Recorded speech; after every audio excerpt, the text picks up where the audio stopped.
ఆయనకు కదా ఆరోగ్యం బాగాలేదు. ఏమో మరి ఇద్దరికి చెయ్యాలి అని అన్నారు. అన్న తర్వాత అతనికి HIV పాజిటివ్ ఉంది.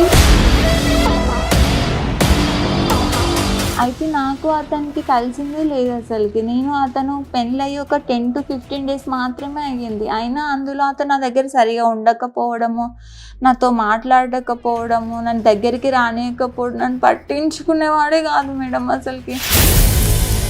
మంచిదే ఎందులే పట్టించుకోండి నిజం చెప్పాలంటే. హెల్త్ బాగోని అబ్బాయిని, అది మామూలు డిసీజ్ కూడా కాదు కదా, నాకు ఎందుకు ఇచ్చి పెళ్లి చేస్తారు, అసలు నా జీవితం ఏం చేయదలుచుకున్నాను, నువ్వు గట్టిగా అడిగావా?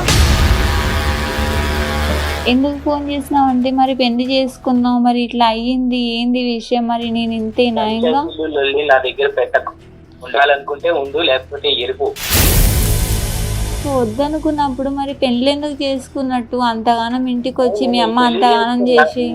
నేను కాబట్టి పెళ్లి చేసుకున్నా, లేకపోతే నిన్నెవడు చేసుకుంటాడు? ఆస్తుందా, అన్నం ఉందా, ఏముందని పెళ్లి చేసుకుంటాను నేను? అవి లేవు కాబట్టి చేసుకున్నావా ఇప్పుడు నువ్వు? తెలియదు అనుకున్నావా? ఇవి నువ్వు పచ్చి మోసం చేసి ఆ అమ్మాయిని పెళ్లి చేసుకొని ఆ అమ్మాయి జీవితం అంతా పాడు చేసావు. ఒక భార్యగా తనకు కూడా కొన్ని కోరికలు ఉంటాయి కదా, ఆమె ముసలిది కాదు, ఆమెకేం HIV లేదు.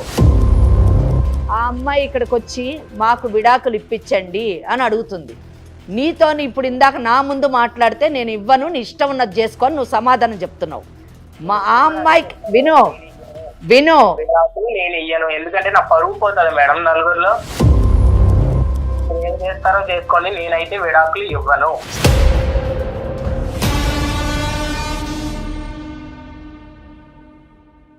లీగల్ అడ్వైస్ కార్యక్రమానికి స్వాగతం. మనతో పాటు అడ్వకేట్ వెంకటేశ్వరి గారు ఉన్నారు. నమస్తే అమ్మా. నమస్తే అమ్మా.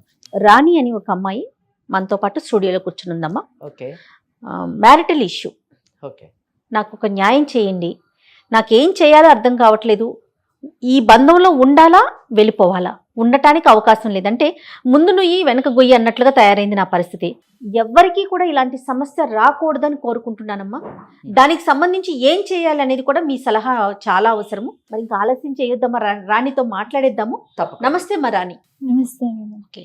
మరి మేడం ఉన్నారు, నాకు చెప్పిన విషయం అంతా కూడా చక్కగా క్లియర్గా అబద్ధం చెప్పకుండా సూటిగా మేడంకి చెప్పు. నమస్కారం అమ్మ. నమస్తే అమ్మా. నా పేరు రాణి అమ్మ. నాది చాలా పేద కుటుంబం. నాకు మా నాన్న లేరు చిన్నప్పటి నుంచి. మా అమ్మ ఒక్కతే చూసుకుంది. బంధువులు ఎవరు లేరు, అంటే దూర బంధువులు ఉన్నారు, దగ్గరలో లేరు. అంటే నాన్న చనిపోయారు? చిన్నప్పుడే చనిపోయారు, చిన్న డిసీజ్ లాగా వచ్చి చనిపోయిండ్రు. అయితే తర్వాత ఇంకా ఇంట్లో నడుపు. మీరు చాలా చిన్నప్పుడు చనిపోయారు అన్నారు కదా, మరి మీ బ్రతుకుతారు ఎలాగా? ఎంతమంది మీరు? నేను ఒక్కదాన్నే. ఓకే. మరి ఎట్లా? అయితే మా అమ్మ ఉండి చిన్న కూలి పని, వ్యవసాయం పని అలా చేసేదాన్ని. నేను అంతలోపు చదువు కంప్లీట్ అయింది, అది ఇంటర్ కంప్లీట్ అయింది. తర్వాత ప్రైవేట్ జాబ్ చేస్తూ వచ్చాను. ఇంటర్ తర్వాతే జాబ్ లోకి వెళ్ళిపోయాను. ఇంటర్ తర్వాత మామూలు ప్రైవేట్ జాబ్స్ కుటుంబ పోషణ కదా, పని చేసుకుంటూ చదువుకుంటూ ఉండింది అన్నమాట. చాలా గొప్ప విషయం. అంటే అమ్మాయి చాలా పద్ధతిలో పెరిగినటువంటి అమ్మాయి. అంతేగమ్మా. తర్వాత జాబ్ చేస్తూ మళ్ళీ డిగ్రీ కంప్లీట్ చేసినాను. డిగ్రీ కంప్లీట్ చేసిన తర్వాత మళ్ళీ ప్రైవేట్ జాబ్స్, స్కూల్లో టీచింగ్ అలాంటివి ట్రై చేసినాను. ఓకే. అమ్మ కొంచెం ఇబ్బంది ఉండి పెళ్లి చేద్దామని అనుకున్నది. పెళ్లి చేద్దాం అనుకుంటే ఇక్కడ ఊర్లో చూస్తే ఏమంత సరిగా లేవు. ఇట్లా తెలిసిన వాళ్ళు ఉండి ఇట్లా మ్యాట్రిమోనీలో దాంట్లో చూద్దామని చెప్పిండ్రు. అయితే దాంట్లో వాళ్ళని అడిగి బయట సంబంధం, ఇట్లా దూరపు సంబంధం అని చూసిండ్రు. దూరపు సంబంధం చూస్తే ఇక్కడ మచిలీపట్నం అక్కడ ఒక సంబంధం దొరికింది. ఓకే. అంటే మీ బంధువులా? బంధువులు కాదు, దూరపు వాళ్ళే. దూరపు వాళ్ళు, ఎవరో తెలియని వాళ్ళే మచిలీపట్నంలో ఉన్నారు అని చెప్పారు. మ్యాట్రిమోనీ ద్వారా వచ్చిందంట. దూరపు సంబంధం అంటే నేను ఏమన్నా బంధువులేమో, ఎందుకంటే బంధువులు అయితే వాళ్ళ గురించి అన్ని తెలిసి ఉంటాయి కదా. అవును. మరి అమ్మాయికి ఏం కష్టాలు వచ్చినాయి అని నాకు డౌట్ వచ్చింది. అదేలేమ్మా. సో బయట వాళ్ళే, ఎవరు బయట వాళ్ళే. అయితే బయట నుంచి సంబంధం వచ్చి చూసిండ్రు. ఇంకా వాళ్ళు వీళ్ళు మాట్లాడుకొని ఇంత కట్నంలో అని చెప్పేసి చేసిండ్రు. ఇచ్చారు. 3 లక్షల దాకా ఇచ్చింది. అదేలే. ఇక ఇప్పుడు తను పని చేసుకుంటుంది, వాళ్ళ అమ్మ ఏదో పాపం చిన్న చేసి పిల్లకి పెళ్లి చేయాలి, మంచి సంబంధం అన్నట్టుగా చేయడం జరిగింది. ఓకే. అయితే అట్లా 3 లక్షల్లో పెళ్లి అంతా అయిపోయింది. అతను ఏం చేస్తాడు? అతను చిట్ ఫండ్స్ జాబ్ చేస్తాడమ్మా. ఓకే. అయితే పెళ్లి అయిన తర్వాత అత్తగారింటికి పోయినాము. ఆ కొద్ది రోజులు బాగానే ఉండేవాళ్ళం. ఆ తర్వాత ఏమైందేమో సరిగా పట్టించుకోవడం కొన్ని రోజులు తర్వాత అంటే ఎన్ని రోజులు బాగున్నాడు? ఒక 10 రోజులు 15 రోజుల వరకు చాలా బాగున్నాడు. అంటే ఆ పెళ్లి సంబరాలన్నీ అయ్యేంత మటుకు చుట్టాలు 16 రోజులు అందరిలో 16 రోజుల ఉన్నాగా. పెళ్లి పండుగ అంటారు కదా, ఆ, అవి అయ్యేంత మటుకు బాగున్నాడు. బాగున్నాడు. ఓకే. ఆ తర్వాత ఏమైందేమో సరిగా పట్టించుకోకపోవడం, అసలు దగ్గరికి రాకపోవడం, కలవకపోవడం, ఏం చేసినా బాలేదు అనడం.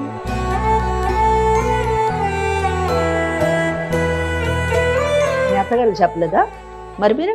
మా అత్తగారు పక్కనే ఉండి చూస్తుంది, ఎందుకు ఇట్లా అని అంటే అతను కొత్త కదా ఈ లైఫ్ ఇట్లా ఉండడము, అందుకే ఇట్లే ఉంటాడు, నిమ్మలంగా అతని దగ్గరికి అవుతాడు, నువ్వు దగ్గరికి చేసుకోవాలి అని అంటే సరే అని చెప్పి నాకు ఇంకా అతను డ్యూటీకి పోతున్నాడు, ఇంకా ఈమె ఏం చేస్తుంది అత్తయ్య, నాకు ఇంట్లో పని ఎట్లా చేయాలి, ఎట్లా అలవాటు చేసుకోవాలి, నా తర్వాత నువ్వే కదా, నువ్వే చేసుకో, అది ఇదని ఈమె చెప్పుకుంటూ వచ్చింది. మరి నువ్వు ఆఫీస్కి వెళ్ళట్లేదమ్మా, మానేసావా జాబ్ ని? అంటే ఇంట్లో పని అలవాటు అయిన తర్వాత నిమ్మలంగా పోదువు, ఇప్పుడు ఏముంది తొందర, అదేలే.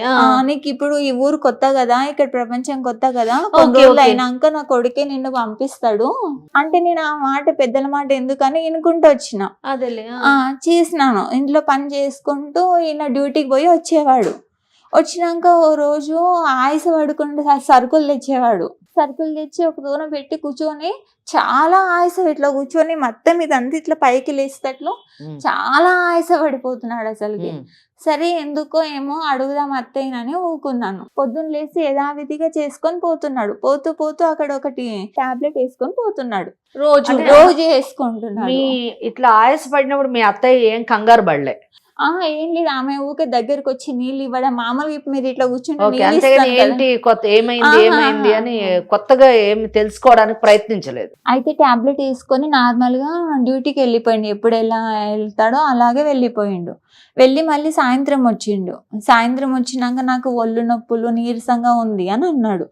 అయితే ఆ రోజు శనివారం ఏమో ఉంది. అత్తయ్య నుండి అడిగినా నేను, అత్తయ్య రేపు ఆదివారం కదా, ఇట్లా బయటికి పోయి వస్తాం గుడికి ఎక్కడన్నా అని అడిగినాము. ఇక్కడ మచిలీపట్నం ఎప్పుడు చూడలేదు అన్నారు కదా, ఒకసారి పోయి వస్తాము అంటే అత్తయ్య ఉండి పోయిరండి అని చెప్పింది. మళ్ళీ వెళ్ళేటప్పుడు మళ్ళీ వేసుకున్నాడు టాబ్లెట్. మళ్ళీ వేసుకుంటే ఇది ఎందుకు వేసుకుంటున్నాడు, కొంతమంది చప్పరెట్టి వేసుకుంటారు కదా, అవేమో అనుకున్నాను. అవేమో అని అనుకుని పోయినాను. పోతే అక్కడ బయటికి పోయినాక స్టెప్స్ ఎక్కే దగ్గర కానీ మామూలుగా నడిచేటప్పుడు రోడ్డు మీద కానీ ఆయాస పడుతున్నాడు. ఇచ్చిన తాగినమ్మా, తాగినాక బాటిల్ ఇట్లా పట్టుకొని కింద పడిపోయిండు. అయ్యో. పడిపోయినాక ఆ చుట్టుపక్కల రోడ్డు మీద ఉన్న వాళ్ళందరూ హాస్పిటల్లో జాయిన్ చేసిండ్రు. హాస్పిటల్లో జాయిన్ చేసినాక ఇట్లా లోపలికి తీసుకెళ్ళి ఇట్లా చెయ్యాలి, ఇట్లా టెస్టులు చేస్తాము అది ఇది అని అన్నారు. అన్న తర్వాత నేనుండి కంగారై భయపడి ఇంట్లో వాళ్ళకి చెప్పాలి, అత్తయ్య మామయ్యకు ఫోన్ చేసినాను. అత్తయ్యకు మామయ్యకి ఫోన్ చేస్తే వాళ్ళు వచ్చిండ్రు. తర్వాత ఇతనికి ఏవేవో టెస్టులు చేయాలంటే లోపల తీసుకెళ్ళిండ్రు. అత్తయ్య వాళ్ళు వచ్చినాక నాకు కూడా టెస్టులు చేయాలి. మీకెందుకు, ఆయన కదా పడిపోయింది, మీకెందుకు టెస్ట్? ఆయన కదా ఆరోగ్యం బాగాలేదు, ఇద్దరికి చెయ్యాలి అని అన్నారు. అన్న తర్వాత అతనికి HIV పాజిటివ్ ఉంది, నీకు కూడా ఉందేమో నీ వల్ల అతనికి అని చెప్పి డౌట్తో నాకు కూడా టెస్ట్ చేసింది. ఓకే. మీ రిపోర్ట్ ఏమొచ్చింది? ఏం లేదు, నిల్ అని వచ్చింది. Thank God. అతనికి ఉంది అని చెప్పిండ్రు. అయితే నాకు అతనికి కలిసిందే లేదు అసలుకి. అతను పెళ్ళయి ఒక 10 to 15 days మాత్రమే అయ్యింది. అయినా అందులో అతను నా దగ్గర సరిగా ఉండకపోవడము, నాతో మాట్లాడకపోవడము, నన్ను దగ్గరికి రానియకపోవడం, నన్ను పట్టించుకునేవాడే కాదు మేడం అసలుకి. మంచిదే ఇందులో పట్టించుకోండి, నిజం చెప్పాలంటే. మరేనమ్మా, బాగా చెప్పారు మేడం. పరిస్థితి ఏం అర్థం అయితలేదు అసలుకి, ఏం తెలియకుండా చేసుకున్నాడు మ్యారేజ్. అసలుకి పెళ్లి నన్ను ఏం చెప్పలేదు. అత్తయ్య మావికి వాళ్ళకి తెలుసు అంటావమ్మా? వాళ్ళకి తెలిసే ఉంటది మేడం, ఎందుకంటే అత్తయ్య ఎప్పుడు మా వెనకాలే, వంట చేసేటప్పుడు నా వెనకాలే, ఆయనకు భోజనం పెడేటప్పుడు నా వెనకాలే, ఆయనతో ఏం మాట్లాడినా నా వెనకాలే, ఇట్లా బెడ్రూమ్ అయితే ఇట్లా కింద కూర్చొని చూసేవాళ్ళు. ఏం చేస్తున్నారు, ఏంది, ఏం మాట్లాడుకుంటున్నారు. నేను 2 సార్లు అట్లా గమనించి అడిగిన నా అత్తయ్యని, ఎందుకు అత్తయ్య ఇక్కడ కూర్చున్నారు, పడుకోలేదా, అక్కడ బయట ఎవరో వచ్చిండ్రు కదా పలకరియడానికి పోలేదా అని అడిగినాను. అడిగితే ఆమె ఉండి, మీకు కొత్త కాపురం కదా, మీకేం తెలియదు, ఎట్లా ఉంటున్నారో చూసుకోవాలి, చెప్పాలి కదా, మళ్ళీ ఈ విషయం బాలేరు అంటే బయట వాళ్ళకు తెలుస్తుంది కదా, తెలిస్తే ఇంటి పరువు పోతుంది కదా, ఇంటి మర్యాద పోతుంది కదా. సంబంధం ఉందమ్మా? ఇప్పుడు HIV అని తెలిసింది కదా, తెలిసిన తర్వాత నీ పరిస్థితి ఏంటి, నువ్వేం చేయాలనుకున్నావు, అసలు నీ భవిష్యత్తు ఏంటి? అయితే నేను అతన్ని చూస్తూ ఉండలేను కదమ్మా అతనితోనైనా. అందుకని అత్తయ్యని అడిగితే అత్తయ్య రోజు నాతో గొడవ పడడం, నాతో కావాలని పని చేయించడం, నన్ను ఒక పని మనిషిలాగా ఇంకా నిమిషం ఊకుండకుండా బయట, ఇంట్లో, లోపల, పైన ఇల్లు దులుపు అది ఇది చేయడం. మరి మీ అమ్మగారికి చెప్పలేదా? చెప్పినాను. మరి ఆయన టెస్ట్ చేస్తే HIV పాజిటివ్ ఉంది అని అన్నారు. మరి అత్తయ్యనేమో నన్ను పని ఎక్కువ చేయిస్తుంది, నన్ను తిడుతుంది, కొడుతుంది, బాగా సతాయిస్తుంది మేడం. అసలుకి నాకు ఏందమ్మ పరిస్థితి, ఇప్పుడు ఇంటికి వద్దామంటే ఇంటి చుట్టుపక్కల అందరూ హేళన చేసేవాళ్ళే. ఒక్కరు కూడా సానుభూతి చూసి ఇట్లా అయ్యింది కదా దగ్గర తీసుకునే వాళ్ళు ఒక్కరు కూడా లేరు, మనకు చుట్టాలు లేరు, నాన్న లేడు, ఎవ్వరు లేరు. మరి ఇప్పుడు నేను ఈడే నోరు మూసుకొని ఇంట్లో ఉండాలా, మరి ఎట్లా ఇంటికి రమ్మంటావా, ఏం చేయాలని అమ్మని అడిగితే అమ్మ ఉండి అక్కడే ఉండు, ఎట్లోలాగా సర్దుకుంటది, ఏదన్నా అవకాశం దొరుకుతుంది, సర్దుకుంటది, తొందరలోనే మంచిగా అవుతుంది. అది తెలుసు అసలు HIV అంటే ఏంటో ఆమె చెప్పిన అర్థం కాని పరిస్థితి ఆమెది. ఇంకా అందుకని చెప్పలేదు, ఇంకా ఏం చేయాలో నాకు కూడా అర్థం అవుతలేదు. అందుకే మీరు ఏమైనా సహాయం చేస్తారేమో అని ఇక్కడికి వచ్చినానమ్మా. నీకేం కావాలి అసలు చెప్పండి. నాకు అతని నుంచి విడాకులు కావాలమ్మా. హెల్త్ బాగుండి అబ్బాయి, అది మామూలు డిసీజ్ కూడా కాదు కదా, నాకు ఎందుకు ఇచ్చి పెళ్లి చేశారు, అసలు నా జీవితం ఏం చేయదలుచుకున్నాను, నువ్వు గట్టిగా అడిగావా మీ ఆయన్ని గాని, మీ అత్తగారిని, మామగారిని? ఎక్కడమ్మా వెనకాల ఎవరైనా సపోర్ట్ ధైర్యం ఏమన్నా ఇంకా ఇట్లా ఆలోచిస్తున్నారు ఏంటమ్మా ఆడపిల్ల? చదువును టీచర్ జాబ్ చేసే ఇదంతా 10 మందికి చెప్పే పిల్లవి నువ్వు, ఇంకా ఇటువంటి వాళ్ళు ఉన్నారా అని ఆశ్చర్యం కూడా. నిజంగా చాలా ఆశ్చర్యం వేస్తుందమ్మా. నువ్వు ఇంత నిదానంగా మాట్లాడుతా ఉంటే అంటే నీ తత్వం అది అయి ఉండొచ్చు, కానీ సమస్య అది కాదు కదా. మీ ఆయనతో మాట్లాడే అసలు అడిగి ఏమంటాడు చెప్పలేదు ముందు, ఆ తర్వాత నిదానంగా అడగంగా విసుగొచ్చిందో ఏమో అమ్మ, మరి రిపోర్ట్లో తెలిసింది కదా అతను చెప్పేదేముంది అని అడిగితే, ఏం చేసుకుంటావు చేసుకోపోయాగా, పుట్టింటికి పోతావా, ఏడికన్నా పోతావా, ఏం చేసుకుంటావో చేసుకోపో, పుట్టింటికి పోతావా పో, నీ ఇష్టం ఏమన్నా చేసుకో, నాకైతే తెలియదు, ఇంకా నాకైతే నేనైతే ఇట్లే ఉంటా, మరి నేనైతే ఇట్లే బతుకుతా అని అంటున్నాడు. మరి నిన్ను ఎందుకు చేసుకున్నాడంట?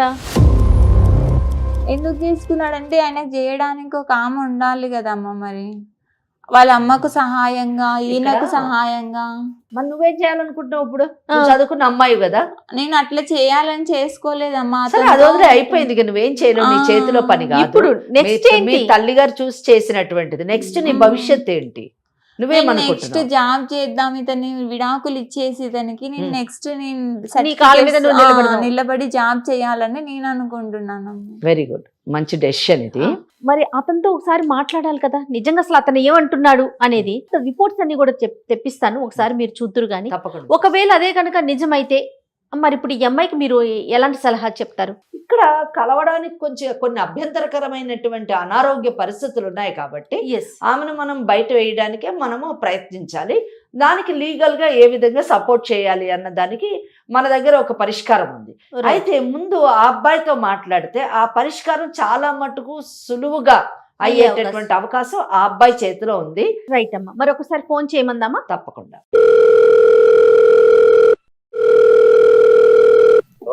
హలో, చెప్పు. ఎక్కడున్నావు? బయట ఉన్నావా? నేను ఇక్కడ మా ఊరికి వచ్చినాను. అవును, వెళ్ళిపోతా అన్నావు మీ అమ్మగారి ఇంటికి, వెళ్ళిపో. మళ్ళీ నాకెందుకు ఫోన్ చేసినావు?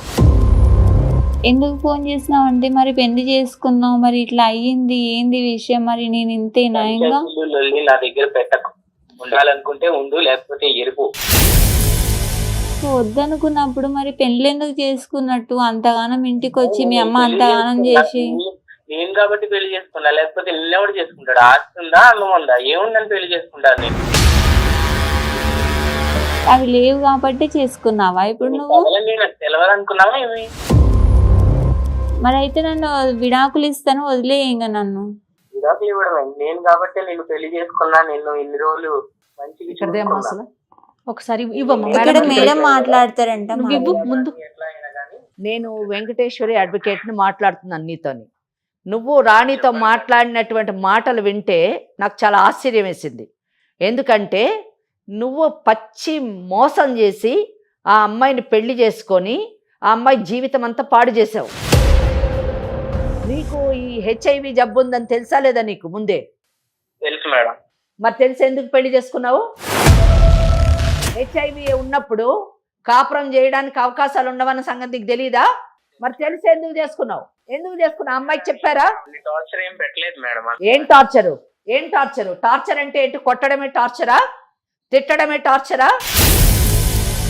ఒక భార్యగా తనకు కూడా కొన్ని కోరికలు ఉంటాయి కదా. ఆమె ముసలిది కాదు, ఆమెకేం హెచ్ఐవి లేదు. ఆ విషయం నువ్వు ముందు చెప్పాలి కదా. నువ్వు చెప్పావా? నువ్వు కానీ మీ అమ్మ కానీ చెప్పారా నీకు హెచ్ఐవి ఉందని? చెప్పలేదు మేడం. మరి చెప్పకుండా చేసుకోని దాన్ని ఏమంటారు? ఏమంటారు చెప్పు నీ భాషలో. నేను చట్టం దృష్టిలో ఏంటో చెప్తాను. చీటింగ్ అంటారు కదా. మరి చీటింగ్ చేసిన నువ్వు నిజానికి ఏ శిక్ష అనుభవిస్తావు నేను తర్వాత చెప్తాను. ఇప్పుడు ఒకటే సొల్యూషను.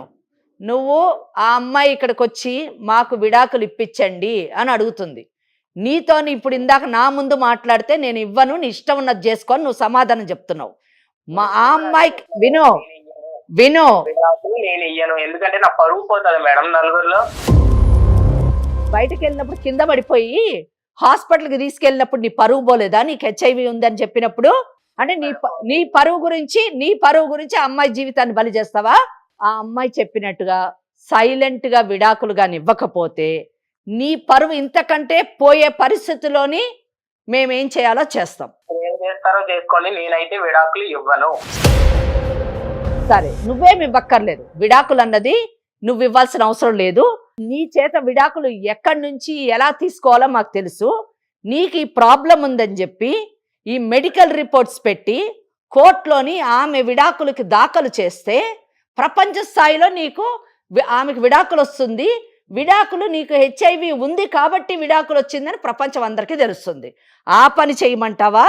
లేకపోతే నేను ఇంకో దారి చెప్తాను. నీ పరువు పోకుండా ఆమె బయటపడేటట్టు నువ్వు సేఫ్గా ఉంటావు, ఆమె సేఫ్గా ఉంటుంది. రెండోది కావాలా మొదటిది కావాలా? ఏది కావాలి నీకు? ఆ అమ్మాయిని బాగా చూసుకుంటున్నా. వాళ్ళ ఇంట్లో ఫైనాన్షియల్ గా ప్రాబ్లం అయితే కూడా నేను ఆ అప్పులు కట్టి ఆ అమ్మాయిని ఏమి ఇబ్బంది కూడా పెట్టట్లేదు. నేను ఆ అమ్మాయిని వదులుకోవాలని కూడా అనుకోవట్లేదు. ఫైనాన్షియల్ నువ్వేం చూసుకోక్కర్లేదు. వాళ్ళమ్మ కూలియో నాలో చేసుకొని ఆమె బతుకుతుంది. ఇన్ని రోజులు ఈ పెంచలేదా? అమ్మాయి ఏమో ఈ అమ్మాయి టీచర్ జాబ్ 4 ట్యూషన్లో చెప్పుకొని ఈమె బతుకుతుంది. నీతో పెళ్లి కానప్పుడు అంటే 2-3 నెలల క్రితం మటు కూడా వాళ్ళ బ్రతుకు వాళ్ళు బ్రతికారు కనుక ఆ విషయం నువ్వేం ఆలోచించద్దు, అది పక్కన పెట్టేసాయి. ఇంకా అమ్మాయిని చాలా బాగా చూసుకుంటున్నా అంటే ఏం చూసుకోవడం? మీ ఇంట్లో పని చేయడానికి పని మనిషికి ఉపయోగించుకోవడం, బాగా చూసుకోవడమా? అంతేగాని నీతో పెళ్లి చేసుకున్నందుకు ఒక వైవాహిక జీవితం, ఒక సంసారం గడపడం బాగా చూసుకోవడమా? నీకైతే అవకాశం లేదు ఇప్పట్లో. ఓకే, హెచ్ఐవికి ఇప్పుడు ట్రీట్మెంట్ ఉంది, బాగా అయ్యేటటువంటి అవకాశం ఉంది. కానీ ఆ అమ్మాయి అంత మటుకు నేను వెయిట్ చేయను, నాకు విడాకులు కావాలి అని అంటున్నప్పుడు నువ్వు చెప్పే కారణం ఏంటంటే విడాకులు ఇవ్వకపోవడానికి కేవలం నా పరువు పోతుంది, ఈ విషయం బయటకు వెళ్తే నా పరువు పోతుంది కాబట్టి నేను ఇవ్వను అంటున్నావు. నీ పరువు పోకుండా ఆ అమ్మాయి బయట పడేటటువంటి ఒక సొల్యూషన్ చెప్తాను, దాని ప్రకారం వెళ్తావా? లేదా నీకు హెచ్ఐవి ఉంది అనే కారణంతో విడాకులు వేస్తే ప్రపంచ స్థాయిలో అందరికీ తెలుస్తుంది.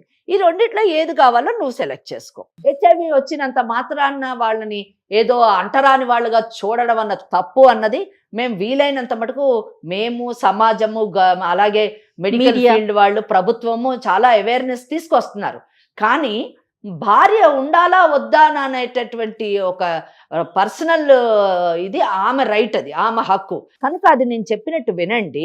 వింటే మీకు ప్రాబ్లం ఉండదు, ఆమెకి ప్రాబ్లం ఉండదు. మీరు తర్వాత క్యూర్ అయిన తర్వాత ట్రీట్మెంట్ తీసుకొని క్యూర్ అయిన తర్వాత మళ్ళీ చక్కగా పెళ్లి చేసుకోండి. అమ్మాయికి ఉన్న విషయం చెప్పి మంచిగా వేరే మ్యారేజ్ చేసుకొని సెటిల్ కండి. ఇప్పుడు ఈ అమ్మాయి ఉండనన్ను అంటుంది, దానికి ఏం చేస్తుంది చెప్పండి? ఆ అమ్మాయి యాక్చువల్గా నేను చెప్పొచ్చు, అమ్మ నువ్వు ఈ కారణం చూపించి విడాకులకు వెళ్ళు అని చెప్పొచ్చు. తనని నేను వదులుకోవాలనుకోవట్లేదు. ఆ అమ్మాయి వదులుకోవాలి అని అనుకున్నప్పుడు ఆ అమ్మాయికి ఈ కేసులో అవకాశం ఉంది. నిజమే, కొన్ని కేసుల్లోని నువ్వు వదులుకోవద్దు, నేను వదులుకోవద్దు అని అనుకుంటే మేము కూడా చెప్తాం ఆ అమ్మాయి కౌన్సిలింగ్ చేసి ఆయనకు వదులుకోవాలనుకోవట్లేదమ్మా. చేసింది తప్ప మేడం? 100% తప్పు. ఎప్పుడు తప్పు కాదండి. నాకు ఈ ప్రాబ్లం ఉంది అని నువ్వు చెప్పి ఆమె దానికి అంగీకరించి ఆమె కూడా ఒప్పుకొని నిన్ను పెళ్లి చేసుకుంటే తప్పు కాదు. ఫిజికల్ గా కూడా ఎప్పుడు టచ్ చేయలేదు మేడం. మరి అదే అక్కడ అమ్మాయి ఎక్స్ప్రెస్ చేస్తున్న ప్రాబ్లం అదే. ప్రేమగా చూసుకుంటున్నాను. ప్రేమ అంటే పెళ్లిలోని వైవాహిక జీవితంలోని సంసారం చేయడం అంటే కూడా ఒక పార్ట్, ఒక అంతర్భాగం. కోర్టుకు వెళితే ఆమెకి ఈ కారణం చూపించి కోర్టుకు వెళ్తే విడాకులు వచ్చేటటువంటి అవకాశం ఉంది. కనుక నేనేం చెప్తున్నానంటే ఈ కారణంతో కోర్టుకు వెళ్ళి నీ పరువు తీసుకునే కంటే ఇద్దరు కలిసి మ్యూచువల్ కన్సెంట్, పరస్పర అంగీకారంతో మా ఇద్దరికి పెళ్ళయింది కానీ మా ఇద్దరికి అసలు కంపాటబిలిటీ లేదు, మా ఇద్దరికి పడటం లేదు, సఖ్యత కుదరటం లేదు, కనుక మేము విడాకులు తీసుకుంటామని సింపుల్గా మీరు విడాకులకు వెళ్తే ఎవరి మానాన్ని విడాకులు తీసుకుంటారు, ఎవరి మానాన్ని వాళ్ళ జీవితాన్ని జీవించవచ్చు. ఈ కారణం చెప్పము. మీరు మ్యూచువల్ కన్సెంట్ అంటే పరస్పర అంగీకారంతో ఇద్దరు కలిసి విడాకులకు అప్లై చేసుకుంటే ఈ కారణాన్ని చెప్పక్కర్లేదు. ఇదే కరెక్ట్ సొల్యూషన్. టైం తీసుకో, అలాగే ఒక వైజ్ డెసిషన్ కూడా తీసుకో. కొంచెం తెలివిగా ఆలోచించి సరైనటువంటి నిర్ణయం తీసుకో. ఇద్దరికి కూడా ఇది నిజం చెప్పాలంటే విముక్తి అని చెప్పొచ్చు. ఓకేనా? Okay madam. ఓకే. కాదమ్మా, అమ్మాయి మాట్లాడిన రూడ్నెస్ మీరు వెంటనే అడ్వకేట్ అనగానే చూసారా అతను? అంటే ఇన్ని రోజులు ఎంత ఇబ్బంది పెడుతున్నాడు ఆ అమ్మాయిని. ఆ పిల్ల మాట్లాడుతుంటేనే మనకు అర్థమైపోతుంది ఎంత అమాయకురాల్లాగా ఉందంటే, జీవితాన్ని బలి చేసుకొని. ఇక్కడ ఆ అమ్మాయికి దురదృష్టం ఏంటంటే తల్లి తప్ప ఎవరూ లేరండి, మగదిక్కు లేదు, ఒంటరితనము, పేదరికము, దానికి తోడు ఏదో ఒక అండ దొరికింది, ఒక ఆధారం దొరికింది అన్న ఆలోచనతోని పెళ్లికి ఒప్పుకుంది, పెళ్లి చేసుకుంది, ఏదో జీవితాన్ని గడపాలనుకుంది. కానీ దురదృష్టము మళ్ళీ ఇక్కడ కూడా ఆమెను కాటు వేసి ఆ భర్త సంసారానికి పనికిరానటువంటి వ్యక్తి కావడం చాలా దురదృష్టకరమైనటువంటి విషయం. అమ్మ, ఇప్పుడు అతను కనుక ఓకే చేసి మీరన్న మాటలకి ఆలోచించుకొని ముందుకొస్తే సరే సరే, మరి లేని పక్షంలో రాణిని ఏ స్టెప్ వేయమంటారమ్మా? ఇక్కడ డైవర్స్ అని అనక్కర్లేదండి అమ్మా. చట్టంలోని 2 ఉన్నాయి. ఒకటి నల్లిటీ ఆఫ్ మ్యారేజ్, అంటే కొన్ని వివాహాలు రద్దు చేయబడతాయి, కొన్ని వివాహాలు అసలు వివాహం అనేటటువంటి పరిధిలోకే రాదు, కొన్ని వివాహాలు విడాకుల ద్వారా విచ్ఛిన్నం అవుతాయి. ఈమె కేసు విడాకుల కింద రాదు, ఈమె కేసు రద్దు చేయవలసినటువంటి పరిస్థితి. బిఫోర్ కంప్లీషన్ ఆఫ్ 1 year, అంటే ఈ ఒక సంవత్సరం లోపలే ఈమె వివాహము మోసం పూరితమైనటువంటి వివాహం అనేటటువంటి విషయం వెలుగులోకి వచ్చింది కాబట్టి మోసం చేశారు, దట్టు ఈ సమస్యతోని ఉన్నాడు కాబట్టి ఈ వివాహం అసలు రద్దు చెయ్యాలి, నల్ అండ్ వైడ్ అని డిక్లేర్ చెయ్యాలి అని section 12 of Hindu marriage act కింద ఈమె కేసు వేసుకుంటే సింపుల్ గా ఈమెకి వివాహమే రద్దు అయిపోతుంది. అమ్మ, ఇక్కడ ఒక చిన్న అనుమానం అమ్మ, ఇప్పుడు తనకి భరణం వచ్చే అవకాశం ఉందా? వస్తుంది, భరణం వస్తుంది. అయితే ఇక్కడ ఒక చిన్న ప్రాబ్లం ఉంది ఈ కేసులోని. ఈ కేసులోని ఏదైనా కానీ మ్యూచువల్ కన్సెంట్ అని అయితే మనము ఒక అడ్వైజ్ అయితే చేశాము, కానీ ఆ మ్యూచువల్ కన్సెంట్ ఇప్పుడు ఇమీడియట్ గా రాదు. ఏ కేసు అయినా విడాకులు తీసుకోవాలంటే అది కంటెస్టెడ్ కేసు కానివ్వండి లేదా మ్యూచువల్ కన్సెంట్ కానివ్వండి, ఆఫ్టర్ కంప్లీషన్ ఆఫ్ 1 year మాత్రమే వెళ్ళాలి. ఓకే. ఇక్కడ ఏమైంది, పెళ్ళయింది 2 నెలలే అయ్యింది, 2 నెలల లోపల ఒకవేళ వెళ్ళాలి కోర్టుకి అంటే దాన్ని సెక్షన్ 12 కింద వివాహాన్ని రద్దు చేయండి అంటే నల్ అండ్ వైడ్ అని వెళ్ళాలి. ఆ గ్రౌండ్ ఏం చూపించాలి, చీటింగ్ ఒకటి అయ్యింది, ఈ అబ్బాయికి HIV ఉంది అని చెప్పాలి. అప్పుడేమైతుంది, ఆ అబ్బాయి నా పరువు పోతుంది అంటున్నాడు కాబట్టి మనకు అసలు ఆ సెక్షన్ 12 పక్కన పెట్టేయాలి. ఇప్పుడు సెక్షన్ 12 లోనే మనం ఈ అమ్మాయికి మంచి గ్రౌండ్, ఈ అమ్మాయికి మంచి కేసు, అది మోసం చేశాడు కాబట్టి అనుభవించాలి. అతను కూడా కొంత మీ మాటకి కన్విన్స్ అయ్యాడు కదా. కన్విన్స్ అయినప్పుడు అప్పుడు ఏం చేయాలంటే సెక్షన్ 13 కింద, యూజువలీ సెక్షన్ 13B అంటారు దాన్ని, మ్యూచువల్ కన్సెంట్. అది usually after completion of 1 year. కానీ ఈ కేసులోని ఎక్సెప్షనల్ సర్కమ్స్టెన్సెస్ లోని 1 year కంప్లీట్ కాకుండా కూడా మనం కోర్టుకు వెళ్ళొచ్చు. అది వివాహాన్ని విడాకులు కావాలి అని అడగొచ్చు. దాన్ని సెక్షన్ 14 కింద ఎక్సెప్షనల్ గ్రౌండ్స్ లోని పెటిషన్ వేయాలి, మా కేసుని కన్సిడర్ చెయ్యండి, 1 year కాలేదు చట్ట ప్రకారము కానీ స్టిల్ మాకు కావాలి. ఆ ఎక్సెప్షనల్ గ్రౌండ్ మనము ఈ ప్రాబ్లం ఉంది, సంసారానికి HIV ప్రాబ్లం ఉంది అనేటటువంటి ఒక ఎక్సెప్షనల్ గ్రౌండ్ తీసుకొని అప్పుడు ఈ అమ్మాయి మ్యూచువల్ కన్సెంట్ కి ఇద్దరు కలిసి వెళ్ళొచ్చు. అయితే అప్పుడు కూడా HIV అన్నది వెలుగులోకి వస్తుంది కదా అని మీకు డౌట్ రాదు, కానీ డిగ్రీలో రాదు. 13B అంటే వీళ్ళకి వచ్చినటువంటి ఆర్డర్లోని ఎందుకు విడిపోయారు అంటే HIV గ్రౌండ్ అని రాదు, ఇన్కంపాటబిలిటీ అని వస్తుంది. రైట్ ఈ సెక్షన్ 14లో పర్మిషన్ కి మాత్రమే HIV చూపిస్తాం, అదే వెలుగులోకి రాదు. ఓకే రాణి వింటున్నావమ్మా? కాంప్లికేటెడ్ కేసు అన్నమాట, లీగల్ గా complicated, but easy solution is that ఆ అబ్బాయి గాని మ్యూచువల్ కన్సెంట్ ఒప్పుకుంటే, though it is complicated legally, it can be made very simplify చేయొచ్చు. రైట్, అతను గనక మ్యూచువల్ అండర్స్టాండింగ్ కు వస్తే చాలా సింపుల్ అని చెప్తున్నారు. అవేంటమ్మా? ఇవి రిపోర్ట్స్ మేడం కి ఒక్కసారి ఇవ్వండి. ఓ ఇది క్లియర్ గా ఉంది కదమ్మా? HIV క్లియర్ గా ఉంది.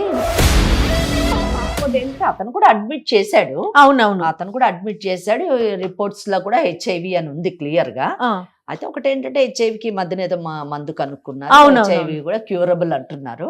రైట్, మరి ఇప్పుడు రాణిని ఏం చేయమందాం? రాణిని ఇప్పుడు ఒకటే సింపుల్ థింగ్, రాణి భయపడాల్సిన అవసరం లేదు. అతను ఒప్పుకున్నాడా, సింపుల్ గా మ్యూచువల్ కన్సెంట్ లో వెళ్తారు. ఒప్పుకోని పక్షంలో సెక్షన్ 12 కింద అంటే 13B కాస్త సెక్షన్ 12 కింద నల్ అండ్ వైడ్ అని వేసుకోవచ్చు. రైట్, ఇప్పుడైతే పుట్టింటికి వెళ్ళిపోవటమే బెటర్ అంటారా? అంతేనా? రైట్, వింటున్నావమ్మా? అది శుభ్రంగా మీ ఇంటికి వెళ్ళిపో. తర్వాత తను వచ్చిన దాన్ని బట్టి మేడంతో మళ్ళీ ఇంకొకసారి పర్సనల్ గా మాట్లాడి ఏం చేద్దాము, తను ఎలా వస్తాడంటే, ఎందుకంటే నువ్వు డివోర్స్ కి అడుగుతున్నావు కాబట్టి, అంతే కదమ్మా? అంతే అంతే. ఈ కేసు ద్వారా మనము HIV వచ్చినటువంటి ప్రతి ఒక్కరూ విడాకులు తీసుకోవాలి, లేదా వాళ్ళ మ్యారేజ్ నల్ అండ్ వాయిడ్ అని డిక్లేర్ చేయాలి అనేటువంటి మెసేజ్ నేను ఇవ్వదలుచుకోలేదు. రైట్, ఎందుకంటే వాళ్ళని మనం చాలా జాగ్రత్తగా, చాలా దయతోని చూడాల్సినటువంటి పరిస్థితి. ఇమోషనల్ గా మనం ఇమోషనల్ సపోర్ట్ ఇవ్వడం వల్ల వాళ్ళు బాగుపడేటటువంటి, అంటే ఆరోగ్యపరంగా బాగయ్యేటటువంటి అవకాశం ఉంది. ఎందుకంటే ఈ రోజు ట్రీట్మెంట్ కూడా వచ్చింది కాబట్టి. అంటే విషయం మనం ఎందుకు అంటున్నామంటే, అతనికి ఆల్రెడీ తెలుసు పాపం చీటింగ్ చేశాడు. అతను చీట్ చేసి ఈ అమ్మాయిని పెళ్లి చేసుకో, ఒక ఇంట్లో ఒక పని మనిషి లెక్కన ట్రీట్ చేస్తున్నాడు కాబట్టి ఆ సెక్షన్స్ అన్ని మనం మాట్లాడాల్సి. She doesn't want to live. విడాకులు కావాలి అంటున్నప్పుడు మనం కూడా ఏం చేయలేము, చట్టం కూడా ఆమెకు అండగా ఉండేటటువంటి అవకాశం కాబట్టి మనం చెప్పాం వాట్ పాసిబిలిటీస్ ఆర్ దేర్ మనం చెప్పాను తప్పితే. అవునవును, మనం we're not driving her towards divorce. అందుకనే ప్రీ మ్యారిటల్ కౌన్సిలింగ్ అనేది చాలా అవసరం అనే విషయం ఇప్పుడు తెర మీదకి వస్తా ఉంది కదమ్మా. ఇదివరకు రోజుల్లో అటు 7 తరాలు ఇటు 7 తరాలు ఎగ్జాక్ట్లీ 7 తరాలు చూసుకోకపోయాం, కనీసం ఆరోగ్య పరిస్థితులు ఎలా ఉన్నాయి అనేదన్నా కనుక్కుంటే ఈ తరం వాళ్ళు. ప్రీ మ్యారిటల్, పోస్ట్ మ్యారిటల్ అంటే ఆఖరికి 30-40 ఏళ్ళు వైవాహిక జీవితం గడిపిన వాళ్ళకి కూడా ఈ రోజు కౌన్సిలింగ్ చేయాల్సినటువంటి పరిస్థితి మనకి ఏర్పడుతుంది. కనీసం హెల్త్ కండిషన్స్ వరకైనా తెలుసుకోగలిగితే ఆ అవేర్నెస్ వస్తే బాగుంటుందేమో కదా. అవునండి, సరేనమ్మా రాణి, నువ్వు నిదానంగా ఆలోచించుకుని నువ్వు ఎలాంటి నిర్ణయం తీసుకున్నా దానికి మేమైతే సపోర్ట్ చేస్తాం, సరేనా? ఓకే అమ్మా, ధైర్యంగా ఉండు. అంతే. ఓకే అమ్మా, థ్యాంక్ యూ సో మచ్ అమ్మా. మీకు కూడా ఓకే తల్లి. ఓకే.